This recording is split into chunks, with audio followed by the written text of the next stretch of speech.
Bom dia mais uma vez, que a paz de Jesus nos envolva nesta manhã, iluminando as nossas mentes, para assimilarmos a mensagem que a Terezinha hoje vai passar para nós. Lembremos da figura extraordinária de Jesus, Ele que passou por este mundo, mas não nos deixou. Ele permanece em espírito, nos amparando, nos ajudando, nos fortalecendo na fé nos momentos difíceis da caminhada, para que, através da esperança que Ele nos deixou, possamos firmar os nossos passos nessa caminhada tão longa em busca do nosso destino, que é a felicidade. Assim, Senhor, abençoa-nos nesse instante.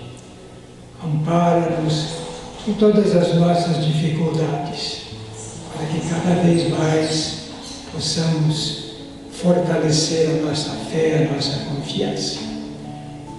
Assim sendo, ouve a nossa prece, que ela seja para o início desta pequenina reunião e seja também em benefício de todos aqueles que necessitam, encarnados ou desencarnados. Pai bom e generoso, que estás no céu, santificado seja o teu nome, Senhor. Venha a nós o teu reino, seja feita a tua vontade, na terra como ela é feita em toda parte. O pão de cada dia dá-nos hoje, Senhor. Perdoa as nossas dívidas, assim como nós perdoamos aqueles que nos devem. E não nos deixes, ó Pai, cairmos em tentação. Livra-nos do mal, hoje e sempre. Com a palavra da sua irmã Terezinha. Bom dia mais uma vez, né?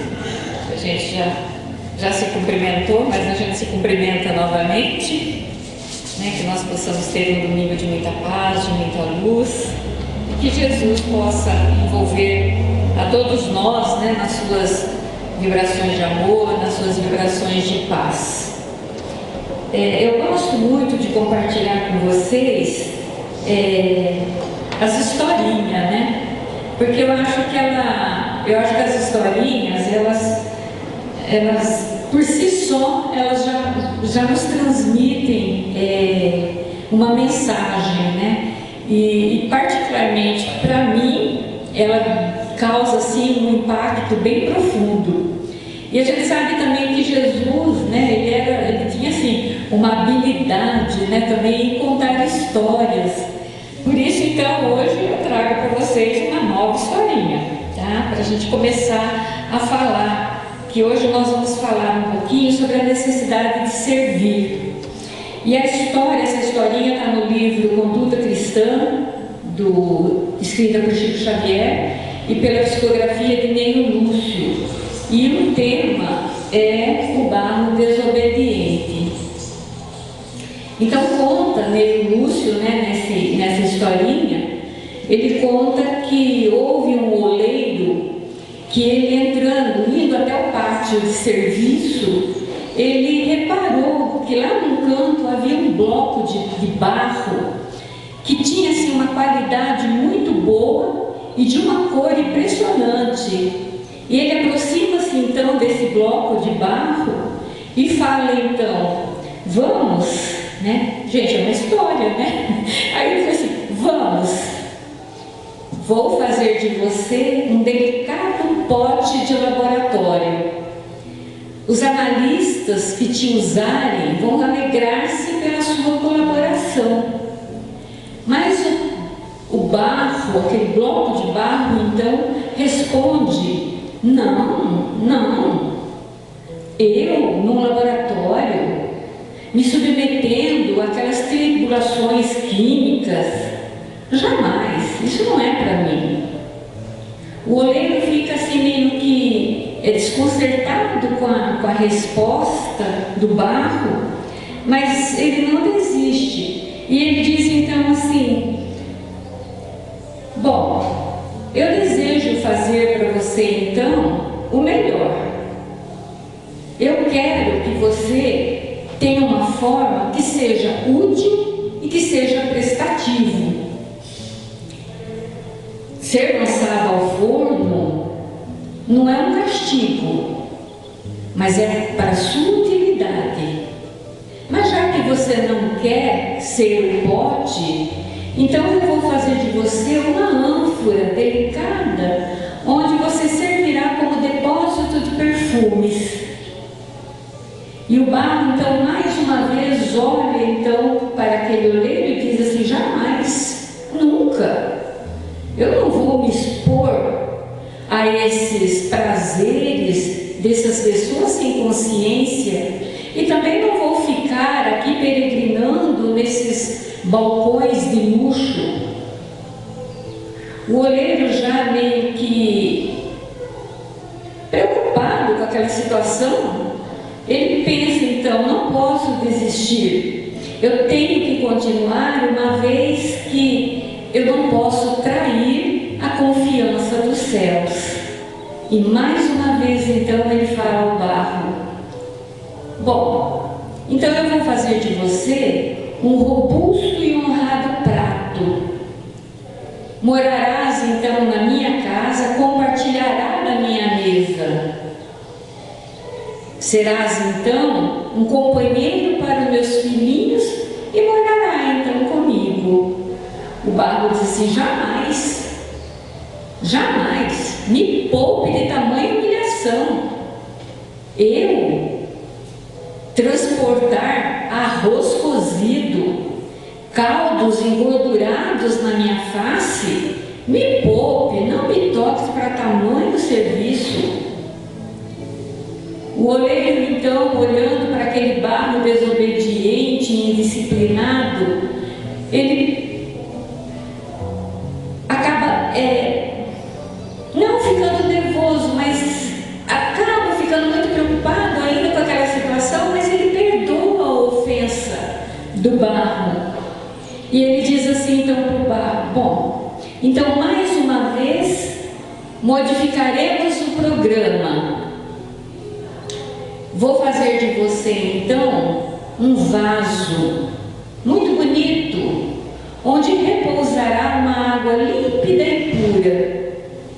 Quem se aproximar de você será então saciado por esta água.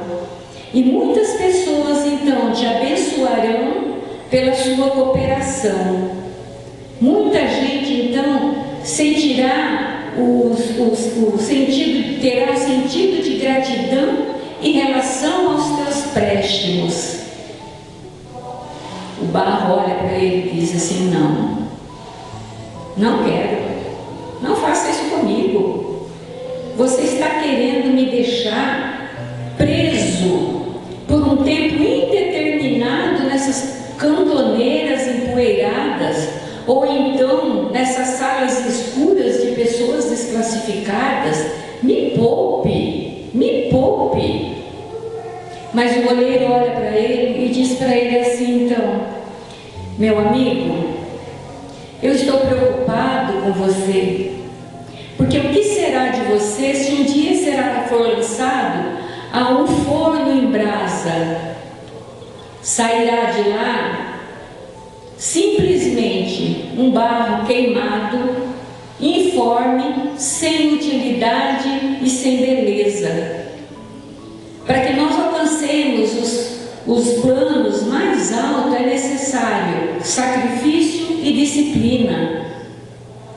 Mas o barro, então, já irritado com o oleiro, diz assim: sem disciplina, sem sacrifício.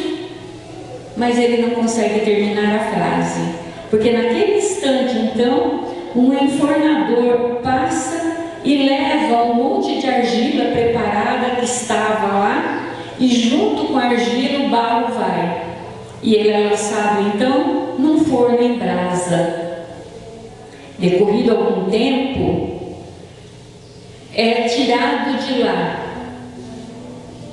e é uma grande surpresa, porque não tem ali nenhum pote de laboratório, nem mesmo uma ânfora de perfume, ou um prato de refeição, ou um vaso de água, mas sim um feio e horrível pedaço de carvão queimado, morto, sem nenhuma utilidade. E como ele não tinha nenhuma utilidade, ele foi lançado ao pântano. Essa historinha, gente, tá? É lógico que no livro ela está bem diferente do que eu estou contando. Eu fiz um resumo dela, né? Mas essa historinha, ela nos dá e nos traz vários ensinamentos. Primeiro, ela nos fala sobre o orgulho, sobre a vaidade, sobre a indisciplina, a desobediência, mas fala também da necessidade que nós temos de servir. Mateus, no capítulo 20, no versículo 28, ele diz assim, Jesus diz assim: o Filho do Homem não veio para ser servido, mas para servir. E aí eu pergunto, e nós? O que estamos fazendo das oportunidades que se nos apresenta todos os dias? E que muitas vezes nós postergamos essas oportunidades, alegando que não temos tempo, alegando que nós somos incapazes, e por aí vai, né? Um monte de desculpa para que a gente deixe para depois, ou então nem se preocupe no servir. E nós sabemos que o ato de servir é a alavanca do progresso moral e espiritual. Mas aí as pessoas dizem assim, muitas pessoas dizem assim, olha, mas eu não tenho habilidade para essas coisas. Ninguém neste mundo, nenhuma criatura pode dizer que não é capaz de fazer alguma coisa. Todos somos. Uns têm habilidade maior para uma coisa, o outro para outras, mas todos nós podemos servir. Todos, indiferentemente de sexo, de cor, de posição, todos nós podemos servir. E aí, o que é que atrapalha então muitas vezes o servir? Exatamente o orgulho. Porque muitas vezes, determinado trabalho, a pessoa se acha acima para executar aquilo lá. Por exemplo, se nós formos olhar, não vamos nos ater aos trabalhos aqui no centro. Não precisamos ir lá para fora não, aqui. Nós temos o trabalho da sacola no sábado. Esse trabalho, ele já está aí há mais de 20 anos. E já passaram vários trabalhadores ali nesse trabalho. Nossa, muitos trabalhadores. Mas poucos são os que estão nesse trabalho desde o começo. Mas para esse trabalho ser realizado, gente, é necessário que alguém se disponha a levantar 5 horas da manhã e ir lá no Mercadão, ou no Ceasa, não sei onde que eles vão, acho que é no Mercadão, recolher esses legumes. É necessário que alguém também aqui esteja para descarregar o caminhãozinho quando chega. É necessário alguém que limpe, classifique essas verduras, esses legumes que vêm de lá. Mas aí as pessoas falam assim, mas eu vou ficar lá limpando verdura, catando coisa podre. Se não fosse esses daí, esse trabalho não aconteceria. Para que eu esteja aqui falando para vocês agora, foi necessário que alguém abrisse aquela porta, que alguém fosse me buscar na minha casa, que alguém instalasse o equipamento aqui. E é necessário que essas pessoas tenham uma graduação? Não. Qualquer um pode fazer, qualquer um pode servir. Mas muitas vezes a pessoa se acha acima para fazer aquele trabalho, porque o orgulho impede. Porque o que às vezes a gente fala? Eu não vou pagar mico. Não é? Eu não vou pagar mico porque eu tenho vergonha. Não, você não tem vergonha, você tem orgulho. porque você não quer ir lá e se expor, porque você se acha maior, quando na verdade todos nós estamos aqui para aprender, todos nós estamos aqui para servir. São tanto trabalho e é tanto trabalhador que necessitamos, e a maioria se isola, se exibe de fazer isso. Joana de Ângeles diz assim, sustentando o monumento, a base desconhecida não reclama sua posição inferior. Todavia, sem ela, a obra de arte não teria apoio que lhe favorecesse a contemplação e o brilho. E é uma verdade, porque todo mundo vê a obra de arte, mas não vê a base que está sustentando ela ali. Porque se não fosse essa base, ela não estaria ali exposta. Assim são os trabalhos, assim são a vida. Para que tudo isso aconteça, alguém está lá embaixo fazendo isso para que aqui em cima a coisa aconteça. Mas na maioria das vezes a gente já quer começar por aqui, e não aqui. Mas a lição é aqui que começa, é aqui que a gente começa a desenvolver esse sentimento de servir, porque aí começa a despertar o amor, porque se não há sentimento de amor, não há sentimento de servir. Você tem que começar a amar aquilo que você faz, para que você possa desenvolver então esse trabalho. Nós temos o trabalho agora após esse aqui. É óbvio que eu gostaria, gente, exatamente que isso aqui tivesse cheio, muita gente podendo ouvir, mas a gente, se não encarnado, mas desencarnado, eu sei que tem bastante, mas a gente tem o trabalho de visita, e me dói, gente, sinceramente me dói quando eu vejo a Ana aqui na frente com os papeizinhos da visita e escolhendo quem é que vai ser visitado ou não, porque não tem trabalhador suficiente para poder fazer as visitas que é necessário.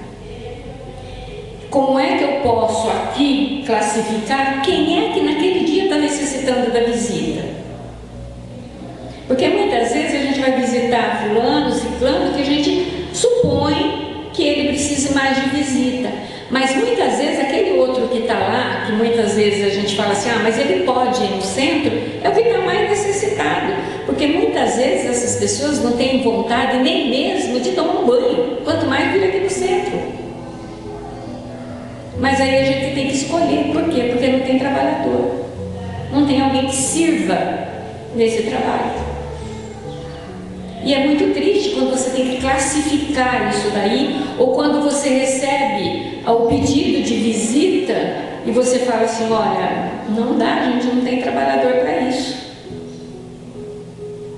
Eu faço parte de um grupo de terceira idade, eu sou uma das coordenadoras desse grupo, e o ano passado, uma avó chegou trazendo uma outra avó, e ela disse assim para mim, e como eu fico na recepção, recepcionando as pessoas, então eu tenho acesso a todas as pessoas. E ela disse para mim assim, olha, Teca, eu trouxe essa senhora porque ela mora sozinha, né, no fundo da casa do filho, mas o filho trabalha, os netos trabalham, e o filho, a nora dela trabalha também, ela fica o dia inteiro sozinha.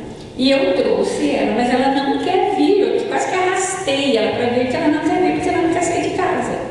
Ela não quer trocar de roupa para sair de casa.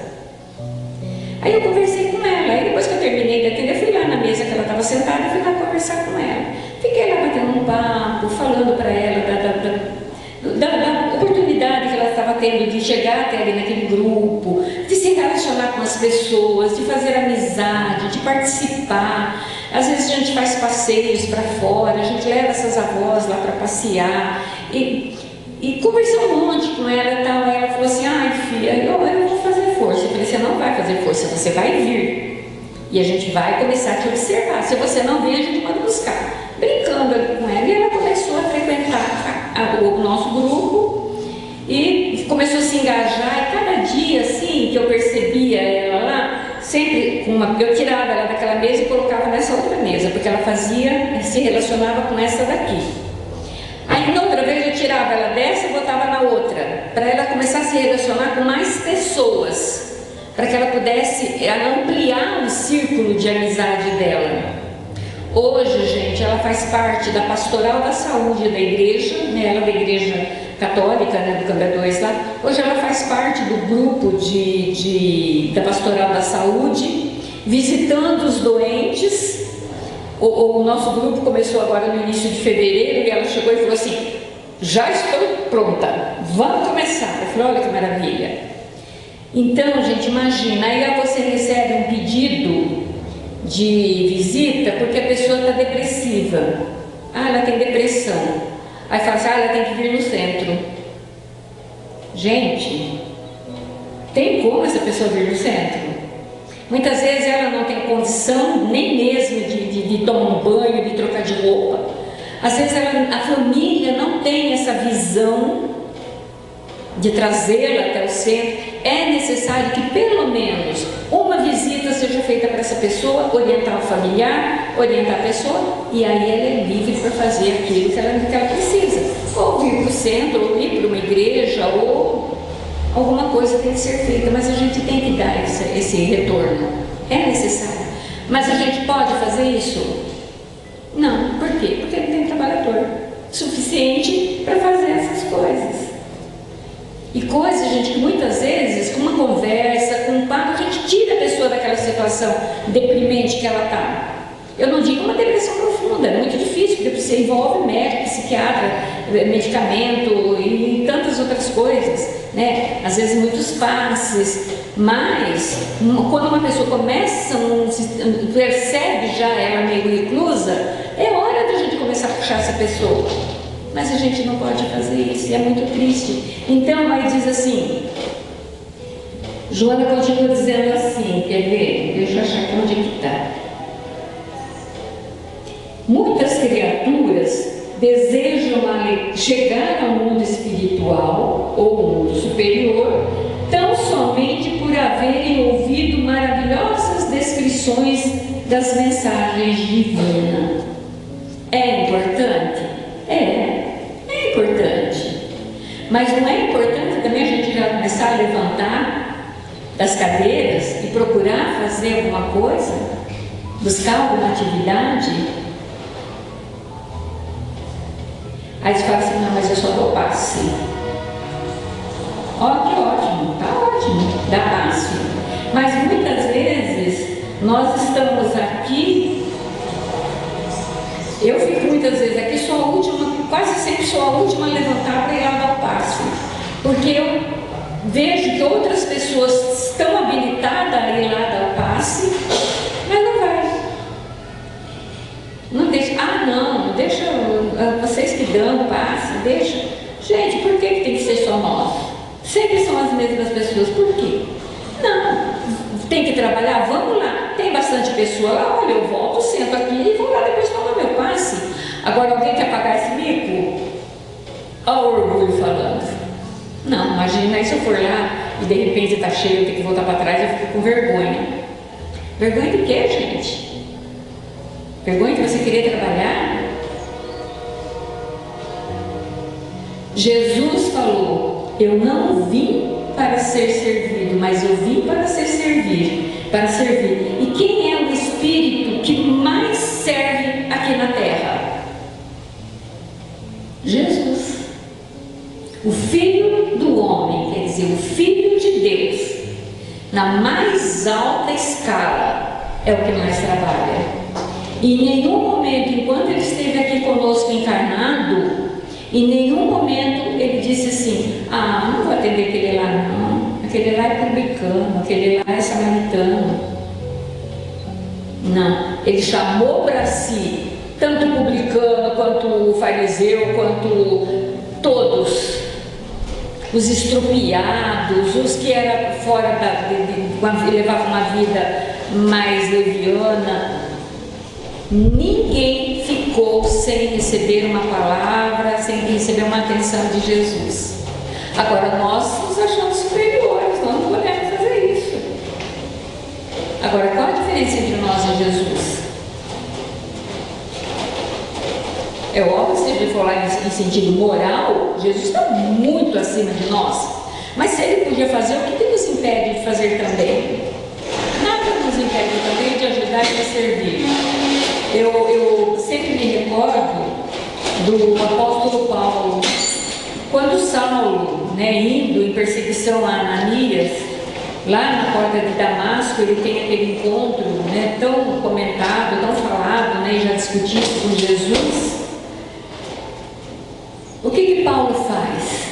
O que ele fala a Jesus? Senhor, o que queres que eu faça?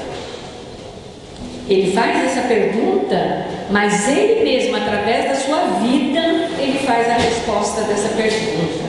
E vejam só, quem era Paulo? Paulo era um doutor da lei, orgulhoso, um homem orgulhoso, um homem muito sábio. Ele tinha as convicções dele, que era louvável, mas era um homem tremendamente orgulhoso. E após isso, o que ele faz?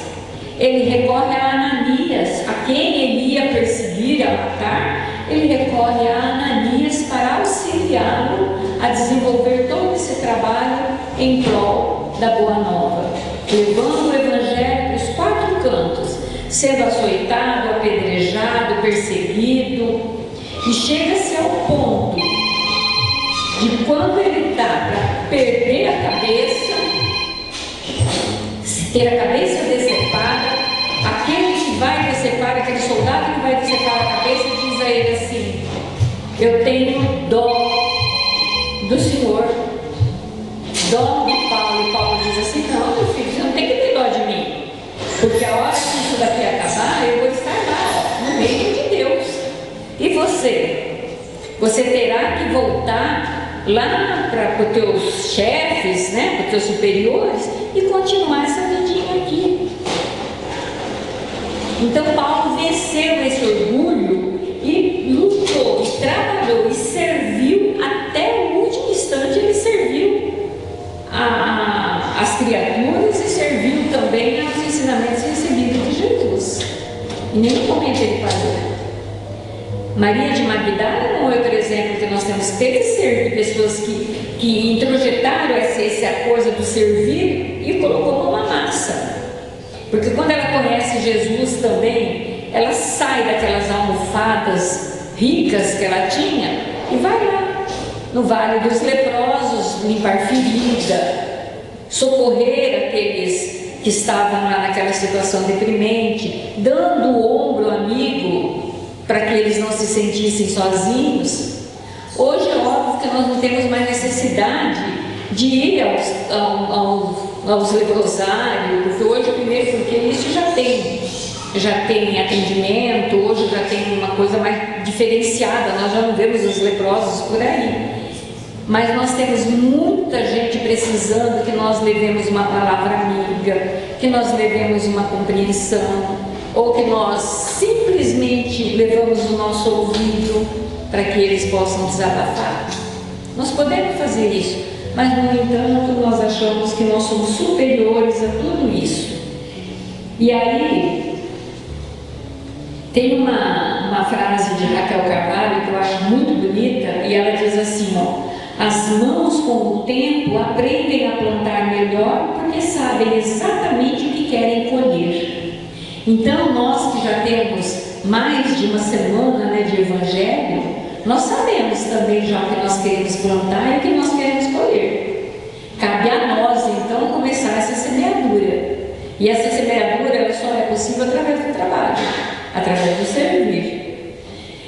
E Ney Lúcio ele vai terminar essa história que eu contei dizendo assim: assim acontece a muitas criaturas do mundo, revoltam-se contra a vontade soberana do Senhor, que as faz de aperfeiçoamento, mas depois de levadas pela experiência ao forno da morte, se transformam em verdadeiros fantasmas de desilusão e sofrimento, necessitando de longo tempo para retornarem às bênçãos da vida mais nobre. Então, não podemos e nem devemos esperar que a morte chegue para que nós cheguemos do outro lado e tomemos consciência do tempo que nós perdemos aqui. E em sofrimento, aguardando uma nova oportunidade de aqui voltar e cumprir aquilo que não cumprimos numa existência anterior. se nós já temos esse conhecimento, se nós já sabemos como fazer, se nós já sabemos o caminho, por que não já começar a trilhá-lo? Porque, como eu disse no início, é o ato de servir que alavanca o progresso moral e espiritual da criatura. Porque a hora que você se dispõe a dar ao outro, você recebe bênçãos muito maiores. Por isso que Francisco de Assis dizia, é dando que se recebe. Porque nós teremos todo o apoio, todo o auxílio da espiritualidade, para que esse trabalho, quando a gente se dispõe a fazer, nós recebamos toda a energia, toda a força, toda a coragem para seguir nele. Basta simplesmente que nós levantemos de onde nós estamos. Que Jesus nos abençoe, que Jesus nos envolva, nos dando uma semana de muita paz, de muita luz, e que a gente possa refletir sobre tudo isso, né? Para que nós não sejamos esse barro orgulhoso, né? Que vamos deixando para lá e não aproveitando as oportunidades que todo dia nos apresentam, nos aparecem. Mas que a gente jamais deixe passar a oportunidade de servir, de ser útil, porque nós podemos depois chorar esse momento perdido. Que Jesus nos abençoe e nos envolva. Muita paz a todos. Um bom domingo. A gente vai para os passes, né? Então, aqueles que estiverem prontos para o trabalho, então que se dirijam então à Câmara de Passe. Vamos continuar com nossos pensamentos elevados, agradecendo a Deus, a Jesus, a espiritualidade amiga que quiser. Agradecer a nossa irmã Teresinha pela mensagem que ela nos trouxe, que sempre vem nos esclarecendo, nos dando sempre mais conhecimento, a responsabilidade é que nós buscamos, e cada dia que nós vemos nesta casa, nós percebemos que a responsabilidade aumenta cada vez mais entre nós. E pedimos sempre a força, o amparo do Divino Amigo, que Ele nos ajude, nos inclui sempre nessa caminhada que nos leva à felicidade de poder cumprido, que a sua paz, Senhor Jesus, nos envolve a todo momento, hoje e sempre.